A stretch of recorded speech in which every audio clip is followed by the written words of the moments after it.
مولانا رومی فرماتے ہیں، یاد رکھیں مقدس اور پاک مقام کے اندر داخل ہونے کا راستہ آپ کے اندر ہے۔ ماں باپ کے ساتھ آپ کا سلوک ایسی کہانی ہے جو لکھتے آپ ہیں، لیکن آپ کی اولاد آپ کو پڑھ کر سناتی ہے۔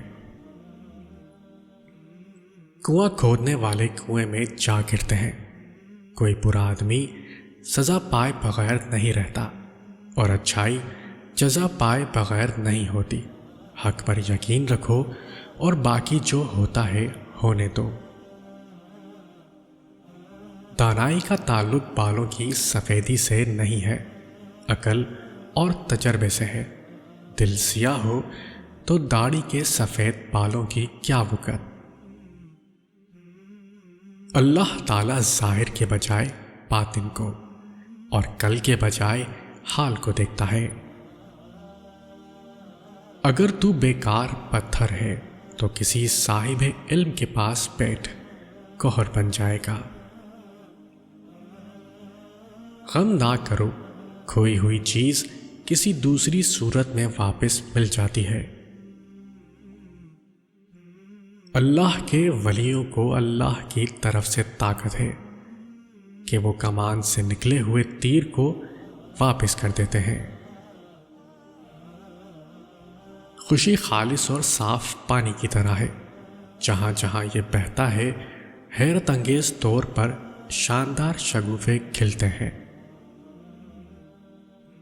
زخم وہ جگہ ہے جہاں سے روشنی آپ کے اندر داخل ہوتی ہے۔ ہر راز کسی نہ کسی وقت ظاہر ہو کر رہتا ہے، اس لیے بدی کا بیج نہ بو، کیونکہ وہ ضرور اگے گا۔ بے شک یہ خواہش کا چھوڑنا کرواہٹ پیدا کرتا ہے، لیکن اللہ کی دوری کی کڑواہٹ سے بہتر ہے۔ اس دنیا میں کوئی خزانہ سانپ کے بغیر، کوئی پھول کانٹے کے بغیر اور کوئی خوشی غم کے بغیر نہیں ہے۔ یہ جان لو کہ ڈر ہوتا ہی نہیں، یہ تو بس تمہاری سوچ میں کہیں ہوتا ہے۔ خطرہ ایک حقیقت ہے، لیکن ڈر ایک خیال ہے۔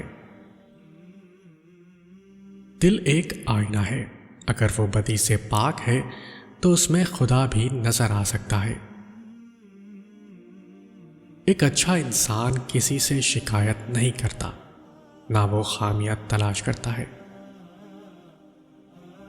سب انسان مر کر قبروں میں چلے جاتے ہیں، لیکن اچھا انسان مر کر لوگوں کے دلوں میں چلا جاتا ہے اور لوگ یاد کے ذریعے اسے زندہ رکھتے ہیں۔ اپنے دل کو اس وقت تک توڑتے رہو جب تک یہ کھل نہ جائے۔ مولانا رومی سے کسی نے پوچھا زہر کیا ہے؟ آپ نے فرمایا، ہر وہ چیز جو ہماری ضرورت سے زیادہ ہو وہ زہر ہے، جیسے قوت، اقتدار، دولت، بھوک، لالچ، محبت اور نفرت۔